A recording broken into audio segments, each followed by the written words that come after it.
Bismillahirrahmanirrahim. Assalamualaikum warahmatullahi wabarakatuh. Nama saya Intan Rahmawati Putri. Saya dari Prodi Ilmu Al-Quran dan Tafsir. Saya dari Fakultas Usuluddin dan Studi Agama akan menjelaskan tentang pemikiran Muhammad Quraish Shihab di dalam Tafsir Al-Misbah. Baik, sebelumnya mari kita sama-sama ketahui biografi Muhammad Quraish Shihab. Muhammad Quraish Shihab itu lahir di Rapang di Sulawesi Selatan pada tanggal 16 Februari tahun 1944. Nah, beliau ini termasuk ulama dan cendekiawan Muslim Indonesia yang dikenal ahli dalam bidang tafsir Al-Quran. Ayahanda beliau yaitu Muhammad Quraish Shihab, yakni Profesor Kiai Haji Abdurrahman Shihab. Beliau adalah seorang ulama dan guru besar di dalam bidang tafsir. Nah, Abdurrahman ini dipandang sebagai salah seorang tokoh pendidik yang memiliki reputasi baik di kalangan masyarakat Sulawesi Selatan. Nah, di dalam kontribusinya dalam pendidikan itu terbukti dari usahanya membina 2 perguruan tinggi di Padang, yaitu Universitas Muslim Indonesia, sebuah perguruan tinggi swasta terbesar di kawasan Indonesia di bagian timur, dan YIN Alauddin Ujung Pandang. Nah, beliau di sini tuh tercatat sebagai mantan rektor pada kedua perguruan tinggi tersebut. Di UMI 1959 sampai dengan 1965 dan di YIN 1972 sampai dengan 1977. Tafsir Al-Misbah merupakan tafsir yang dibuat oleh Quraish Shihab yang bermetode yaitu tafsir tahlili, yaitu suatu metode tafsir yang bermaksud untuk menjelaskan kandungan ayat Al-Quran dari sebuah aspeknya dan mengikuti urutan ayat dan surat yang telah tersusun dalam mushaf Al-Quran, dan bercorak pada tafsir Al-Adabi Al-Ijtimai, yaitu menjelaskan ayat-ayat Al-Quran berdasarkan penelitian ungkapan yang disusun dengan bahasa yang lugas. Nah, terus menekankan pada aspek tujuan pokok Al-Quran, serta mampu menjelaskan problematika dan mengimplementasikan dalam tatanan kehidupan. Nah, pemikiran Muhammad Quraish Shihab ini, yaitu sejarah pemikiran tafsir Muhammad Quraish Shihab, itu pemikiran yang dimiliki oleh seorang mufasir yang pada dasarnya dipengaruhi oleh banyak hal.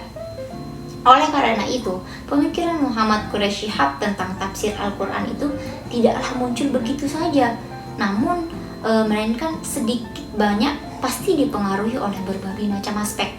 Nah, di dalam teori hermeneutika Gadamer, hal itu disebut sebagai sejarah efektif, yakni adanya pengaruh-pengaruh tertentu yang mewarnai pemikiran seorang penafsir dalam proses pemahamannya terhadap sebuah teks.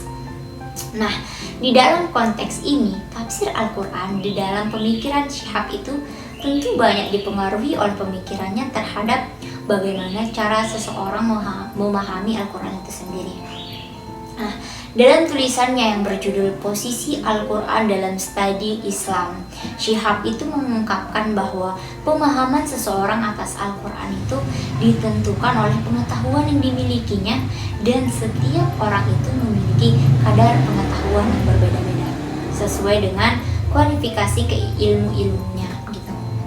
Nah, itu artinya metode dan buah pemikiran generasi sekarang ini tidak mesti mutlak sama dengan generasi terdahulu. Namun, terlepas dari itu, sebagaimana perintah Al-Quran kepada manusia untuk mentadaburinya, yaitu Quran Surah Muhammad ayat 28 dan Quran Surah Sad ayat 29 itu merupakan yang berlaku universal, termasuk untuk generasi sekarang ini. Implikasinya kemudian adalah membumikan Al-Quran itu merupakan kewajiban bagi seluruh umat Islam, dan salah satu caranya yaitu merumuskan interpretasi Al-Quran yang relevan gitu, tanpa memonopoli teks, kepribadian, sosio-kultural bangsa, dan dinamika positif masyarakat. Nah, menurut Quraish Shihab, Quran Surah Al-Fat 29 itu mengisyaratkan bahwa masyarakat yang ideal itu adalah masyarakat yang senantiasa bertransformasi gitu. Dengan kata lain, Al-Quran itu menganjurkan pembaruan atau modernisasi. Oleh karena itu, harus diyakini bahwa berdialog dengan lintas generasi itu. Nah, Pemahaman bahwa generasi terdahulu itu perlu diikuti oleh generasi sekarang dapat berakibat munculnya berbagai kesulitan gitu. Hal itu menjadi tidak relevan dengan ciri agama dan hakikat masyarakat yang selalu bertransformasi. Dengan demikian, modernisasi di sini itu dapat dipahami sebagai upaya meningkatkan keadaan masyarakat agar relevan gitu dengan substansi ajaran Islam. Nah, ayat-ayat Al-Quran itu menjadi salah satu inspirasi bagi Syihab dalam merumuskan pemikiran tentang tafsir Al-Quran kontemporer.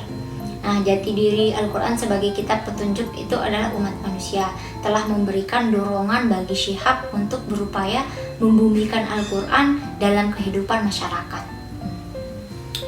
Agar Al-Quran dapat senantiasa membumi, maka perlu untuk menggagas model penafsiran yang sejalan dengan itu. Dalam konteks inilah model tafsir tematik diadopsi oleh Syihab untuk dijadikan sebagai gagasan tafsir kontemporer. Nah, sekarang itu adalah saya contohkan salah satu pemikiran Quraisy Syihab mengenai pemikiran kontemporernya, yaitu hijab atau kita sering menyebutnya dengan jilbab. Nah, di sana itu Muhammad Quraisy Syihab itu tidak mewajibkan wanita muslimah di Indonesia ini memakai jilbab.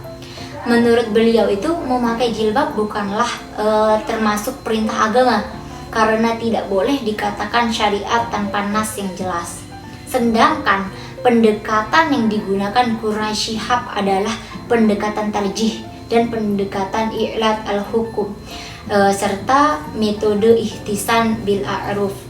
Pandangan Quraisy Syihab juga itu dipengaruhi oleh pemikiran para pembaharu dan cendekiawan kontemporer seperti Qasim Amin, Muhammad Abduh, Said al-Ashmawi, serta Tahir bin Ashur. Beberapa hal ini menulis sepakati dari argumen Quraisy Syihab adalah kesesuaiannya dengan urf bahasa, tidak menggunakan hadis mursal sebagai dalil hukum serta tidak mengharamkan kecuali dengan nas yang sahih dan syarih. Mungkin cukup sekian dari saya. Assalamualaikum warahmatullahi wabarakatuh.